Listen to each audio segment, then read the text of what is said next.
Wrong one. Fucking rookies over here. That happens. Oh, yeah. I didn't even have time. Like I say, dealing with that other stuff. I didn't have time to come up with a catchy homage to "You Can't Do That on Television." So I thought about doing. Yeah, we'll just do the old one. Tonight's episode of JRB5 Behind the Music will not be aired at this time. Tune in next week for Melvin Junko's life after the Toxic Avenger and the formation is Sludge. Punk band, the Toxic Melvins. Until then, check out this Toxic podcast.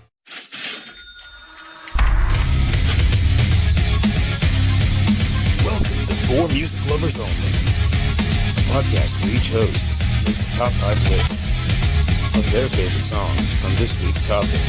Each week is a new topic. Tune in, I dare you. Music Lovers Only. Like this was my first time. Rookies. Good God, had the wrong slide up. This ain't art assault. This is For Music Lovers Only. And we are the remaining music lovers here. So everybody else hates music. That's just two of us now that like music. The world's made you hate music. So yeah, we're gonna talk Tom Petty. Like I said, I've been doing some watching some videos. Very interesting guy. I mean, way more interesting than I ever thought. And I mean, I think we probably both came in, Wildflowers was probably the album that really, I mean, other than all of his classic songs that, my dad listened to and stuff. But, Wildflowers was my album that really got me. That was 89, right? I think, if I was looking right, somewhere in there. 94. Okay. Was Wildflowers. All right, there we go. And that was one of his solo albums. He had like 3 or 4 solo albums, which one of them was Damn the Torpedoes was credited both. And that was the one that really, really set him on fire. And because at first I did a Tom Petty search and I'm like, 4 albums? He had like 1 million great songs and they're all on 4 albums? Like, no, wait a minute. I'm like, no. And so plugged in the Heartbreakers too. And then, yeah. There's a lot more. Yeah, you got Full Moon Fever. That was probably the one that first honestly got me.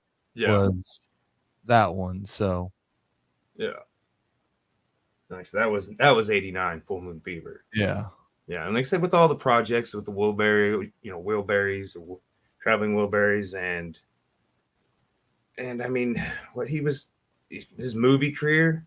Uh-huh. Oh my God. I mean, he didn't have a lot, but The Postman was a great movie. And he just made it even better. And he wasn't in it very long. I mean, he didn't have a lot of screen time, but I was just like, ah. He always played a unique character that looked just like him. Oh. yeah. Well, especially King of the Hill. He had an ongoing. Yep. As Luann's boyfriend. Uh-huh. Lucky. But yeah. But like I said, I don't know. You want to go first? For a wheel. Yeah, there's no necessity. Well, I'll do my number 5 is from Mud Crunch 2. I Forgive All. Was an awesome song, and I think even the thing with him, I was telling you off air before this, he was the first musician that got me into music because of his videos. I mean, It was more once you started listening to it. I mean, obviously, but his videos were freaking awesome. That's not the one, obviously, because that's way later. Yeah. But even the video for that is awesome, and it's got like a super deep message and super good song. So, and I also told you off air, my list is not necessarily the best Tom Petty songs of all time. They're kind of my current favorite, or the ones that have a meaning to me, because you won't hear probably the top 10 Tom Petty songs on my on my list. Maybe one of these you might consider, but no search that I looked at considered it the top 10 one. Yeah. So my number 4 is You Got Lucky. And that's off of Long After Dark. And probably where he got the name of his character. Uh-huh. which is still, and also just the way that you got lucky, babe. It's like that perfect kind of conceited, like you found me. So anyways, this was one of the easy topics for me to do because in the research, and it was just getting to listen to a bunch of songs I haven't listened to in a while and ones that I have. And so my number 3 is It's Good to Be King. Oh yeah. And that's from Wildflower. Yep. And freaking just again, kind of you start off thinking like, man, it is a conceited song. And then as you go into it, and especially if you watch the video, it's like a heartbreaking song. Yeah. That whole album was chocked full of some good ones. I don't know if Honeybee, I think that's about the only one that I'm like, and only because it kind of sounds creepy now that I'm an old borderline creepy guy. I'm like, I don't know. Don't tell your mama, don't tell your sister, just call me your little honeybee. It's like, I don't think Tom was into that stuff, but yeah, you hope to never find that out. That's the worst thing. Once you start like finding out a lot about old musicians, and especially before his time, there's just a bunch of uniqueness going on. I guess that's a polite way to put it, but I really don't get that vibe from him. I don't either. And all the interviews, he's just really chill, and I've never seen no stories about that or anything, and so I'm gonna choose until I hear otherwise to believe that he was a good dude. Yeah, I'm gonna assume that he was talking to a woman of age, but it's just a cute pet name. But it's one of my least favorites off that album now. These two are probably ones you would consider more famous ones, but Don't Come Around Here No More from the Southern Accents album. I don't know, man. I think I played that a billion times at one point. That was just good song, man. That might have been, you asked a couple weeks ago on one of your posts, and I honestly didn't post because I couldn't come up with it. But what song would you listen to on repeat the rest of your life? And I think there's 4 or 5 Tom Petty songs that I could work it down to that wouldn't make me want to kill myself. What were you gonna say, buddy? I think that one's got like a screw the record company story. It's got a story to it. Like we talked about the attempted murder, Won't Back Down. I don't know if that's on your list. But no, that song story behind it, and that was a weird. I hadn't heard that one before. We'll talk about it here. Well, that was like American Girl. I'd read was rumored to have been written about a suicide. Yeah. And I was reading a whole bunch about what a bunch of his songs meaning were. So it was cool. I didn't actually see to any of my songs what was behind them. So, well, my number 1 was the one that the video. I was sitting over at my neighbor's house in Rose Hill. I was probably 10, maybe 11. I was at the Stearns house. What's up, Sean? What's up, Kyle? And Running Down a Dream came on. Oh yeah. And that video is so freaking trippy, and so like. We had just watched some rap video right before that, and then that came on, and you're just like, "Whoa, what's going on, man?" And just the way they're playing, it's like completely music. It's like I don't know, a twang. I don't know how to describe it, but yeah. So that's probably the first song. I mean, I knew I had heard Tom Petty hanging with my dad, like you said, but that was the first time I'd seen him and put it to pencil and paper or whatever you want to call it, or to the eye, and like, oh man, this guy rocks. And then you go back then, you couldn't just go search something. You had to go look through your parents' CD or albums, or go look through maybe some tapes that your brother had and find some Tom Petty, and like, all right, man. Yeah. So definitely, it's a different time. It's a lot easier now. We actually have to work for it. Oh yeah, you just hear about somebody and within 13 seconds you can listen to them. Back then, man, you heard one buddy their brother might have had the album or might have had the tape. So you guys were riding your bikes across town to go over to Tom's house. To Tom, you let who borrow it? All right, guys, let's all go over there just to go lay in their basement and listen to some fucking album. I mean, nobody knows the feeling of that, or begging your parents to take you into town to go to go, the used CD place or to the, go buy a new CD. You'll never. That's another thing that went by the wayside. How many CDs have you lost just by letting somebody borrow them? Oh man. Or your favorite one when you want to listen to it scratched and won't play it, Yeah. You're licking it. I remember dropping my case on the bus on a baseball game, and the case slid all the way to the front of the bus. I think it was Soundgarden, and I was just like, oh no. I had to go buy another one. Yeah. Good list. Yeah. There's 100. I mean, like I said, there's all the known ones I love it. Just listening to it. There was, like you said, 2 or 3 or 4 songs that I didn't listen all the way through, even if they were ones that weren't on the top of my list, just because he's got a way of singing and a way of playing that. Well, and he's got a very unique voice. I mean, it could be borderline annoying. Some people find him annoying just because of his voice, but it makes him unique. And I mean, it does have that kind of Bob Dylan-esque sound. So that's why them two together seemed like a perfect fit to me when he went to the Wilburys. Yeah, I would have liked to heard more with just kind of them two doing stuff than not everybody else, honestly, Yeah. There was a couple songs it's more them two, but not enough. There was one on, I can't remember what album, but it was Jammin' Me that him and Bob Dylan wrote. And Bob Dylan had written a line about, it was talking about Hollywood, and he listed a couple people like, take him back, he didn't, Bob wasn't a fan of him. And one of them was Eddie Murphy. So Eddie Murphy did not like Tom Petty. And Tom Petty's like, well, I don't know what to tell you. I didn't even write the line. Bob Dylan did, But Eddie Murphy was not very happy with him after that. But that didn't make my list.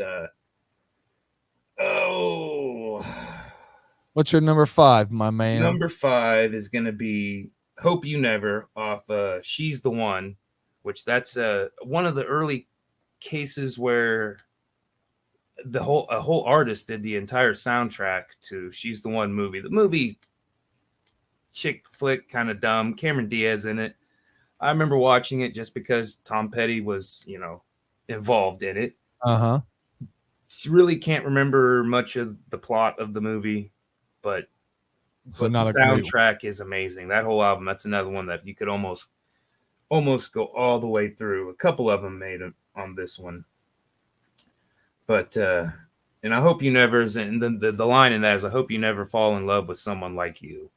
And I'm like, that's, like you said, that's kind of like, that's pretty awesome. Good slap in the face. And I figured this would be your one off the wall, Flowers, which is You Don't Know How It Feels, just because that it was on my list. The one that catapulted him, especially in our generation, because that album was like the first one of the coming up to age. He had albums, but I came into where I was buying my own music and not listening to my dad's. And I remember buying that album. That was one of that harmonica, man. Yeah. Jesus.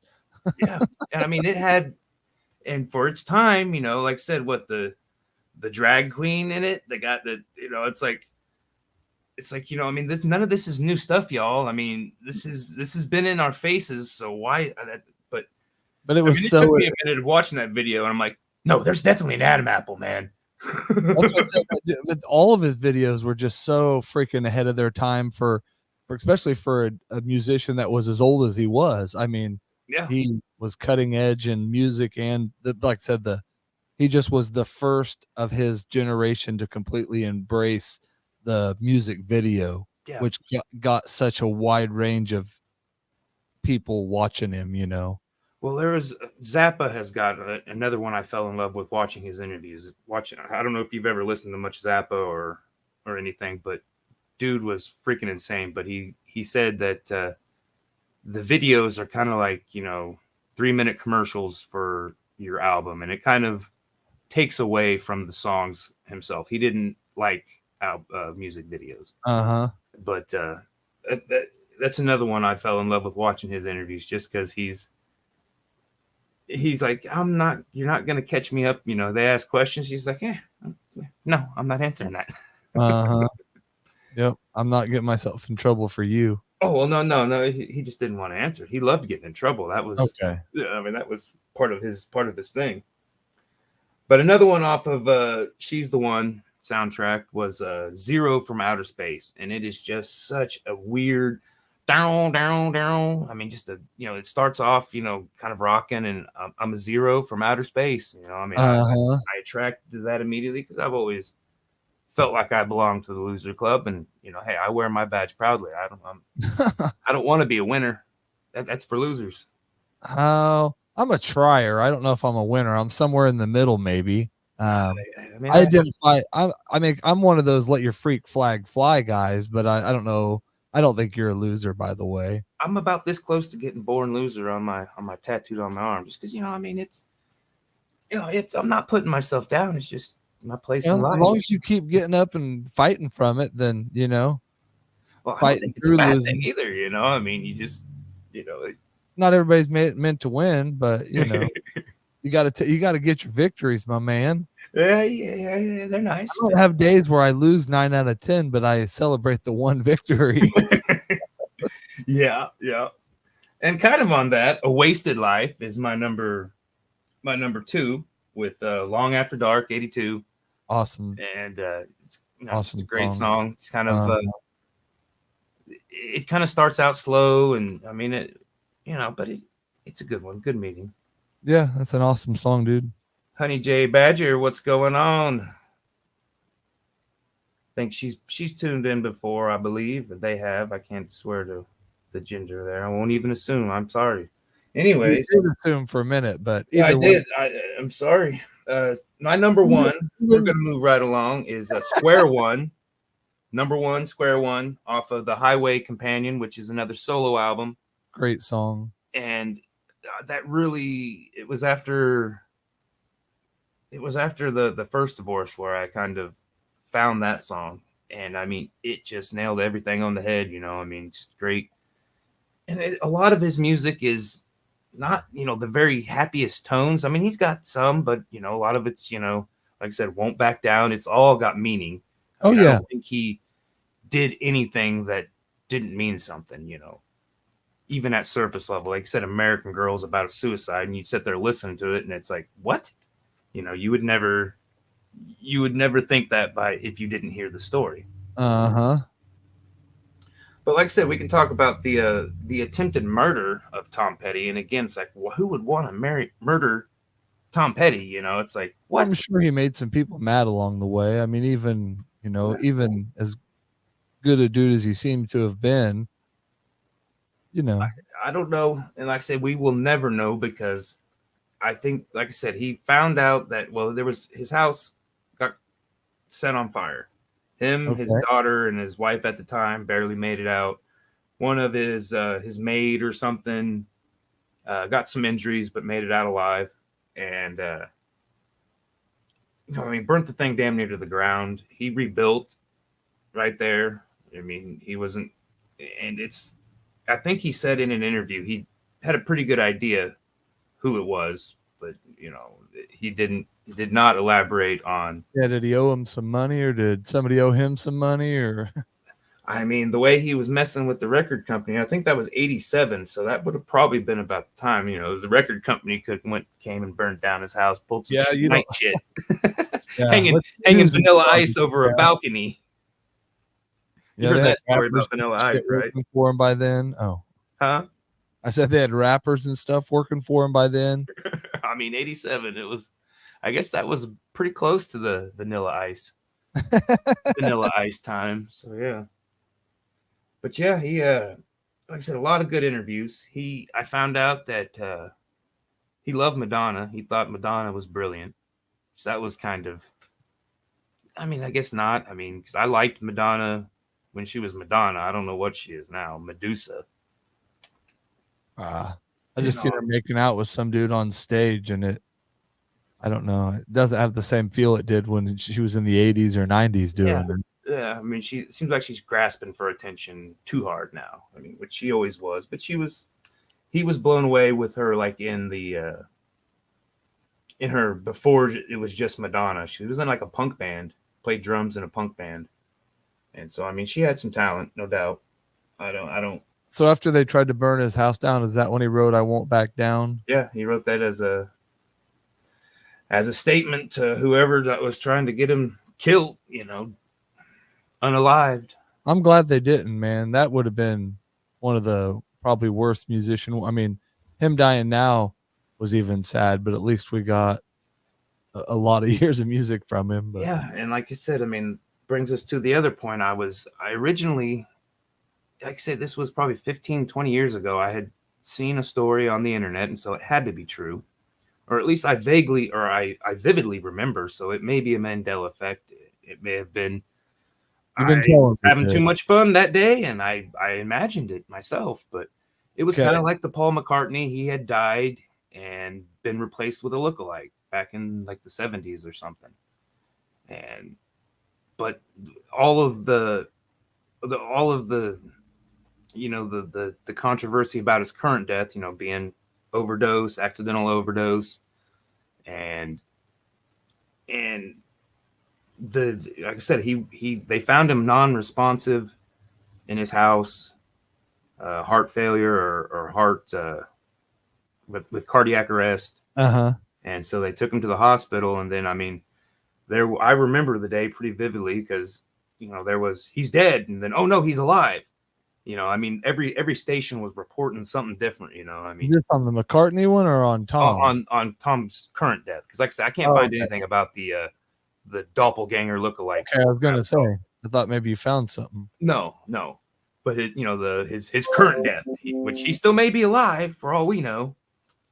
But I don't know why you would at this point fake Tom Petty's death. I mean, that's grasping. Find a third.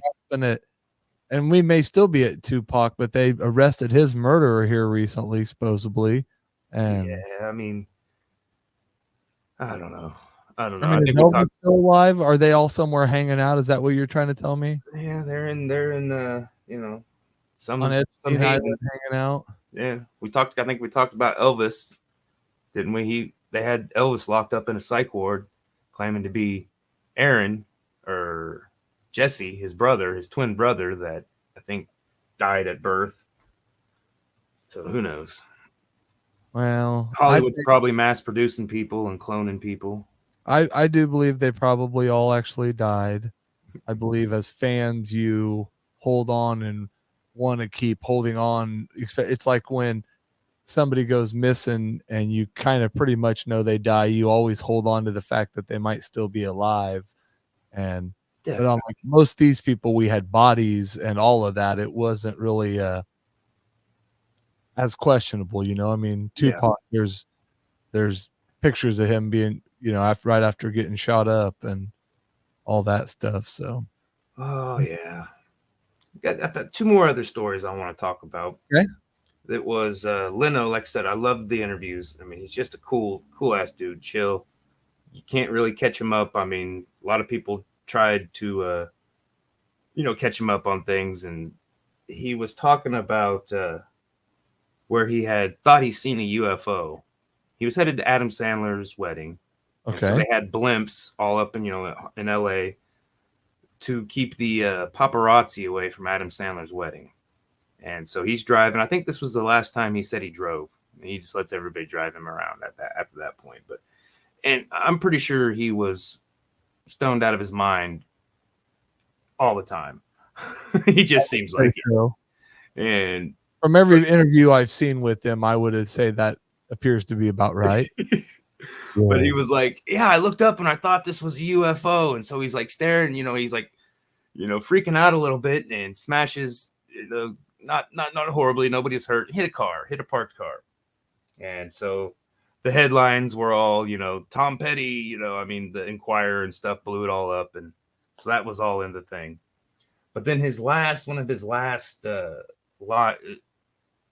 lines in this interview was, Hollywood's running the government, so who knows? And I'm like, and it kind of takes me back to it seems funny how people who are about to out Hollywood miraculously accidentally overdose, because there's been several of them. Yeah. Chester Bennington, Chris Cornell. And I mean, they accidentally unalive themselves on. It would sure be better in all of those people's cases if all of them didn't have known hardcore drug use as well. Well, it's just an easy write-off. Yeah. No, I'm just joking. Yeah. No, I'm with you, man. I know there's some weird. Well, I don't know. I assume there's some weird shit going on, and you just like you said, you even look back in the day when Charles Manson was running around with Hollywood people, and I mean, there's just a dark side to Hollywood. I don't know if they're running the government. I think they may be ran by somebody a little higher up than Hollywood, but I mean, maybe along the same lines. Yeah, it's above us, but I thought it was interesting, and he made. That's why I just play video games and listen to music. I don't contribute none of my money to Hollywood. Yeah, other than maybe Always Sunny in Philadelphia, but other than that, I don't really. The kid, she's been bugging me to go to a haunted house and to watch some scary movies. Yeah, I heard you. I seen you tried watching Friday the 13th. Yeah, and it had been a long time since I had watched it. I didn't even really remember it. So hold on a second. When you made the post, did you see your sister's follow up before you started watching it? Yeah. Oh yeah.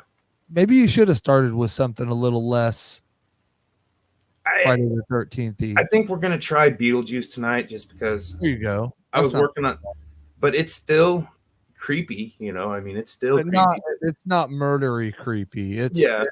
She could get into that girl in there and all. It's not murdery creepy like I think that. I mean, the first one it was so avant-garde. I mean, it was a horrible movie, really. Mm-hmm. I mean, low budget. I mean, oh yeah, I think all of them up, even until the recent ones were pretty horribly made. Yeah, but I mean, great. I like those horribly made movies because you've got to use your imagination. A lot of the kill scenes didn't even show, and like I say, she made it to the current. She made it 3 kills in, but when the gal got her slow, she's like, Dad, I mean, because I kept telling her, I go, you can't unsee what you see. This child, okay? So you got to be, you got to be in that creepy vibe. You got to be a little goth kid for a minute. And how old is she? She's 11.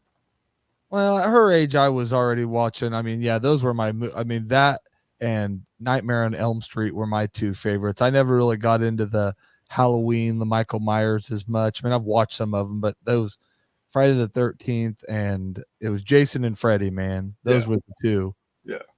Jason, Freddy, Chuck Norris, and freaking Arnold, Oh, Honey J. Badger says her top 5 is Here Comes My Girl. Awesome. Listen to Her Heart, A Woman in Love, You Got Lucky, American Girl, and The Waiting. The Waiting. The awesome list. Yeah. I probably, a bunch of those are definitely on my list. I would have, I would have went with a couple of them. Definitely. I was trying to be a little more obscure, but those are awesome songs. I was reading that The Waiting is based on something Janis Joplin once said. I mean, he had a very cool list of friends, Uh-huh. Yeah. Well, that's what I said. It makes it, when you're somebody like him that can tell a story the way you can, and then get to be around the type of people you get to spend time around. Yeah. It makes you, and a lot, those people help each other out, or, get a little bit from here and there. And, this song doesn't fit me, but it fits you. Maybe here you go. And throw each other a bone. Yeah. I don't know. I kind of like this format, just using one artist, and especially, do a little more delving, a little deeper into it. So, well, we may have to. We won't do it for next, but we may have to do the topic that a few of the former hosts wouldn't even let us make get on a list one of these times. All sublime.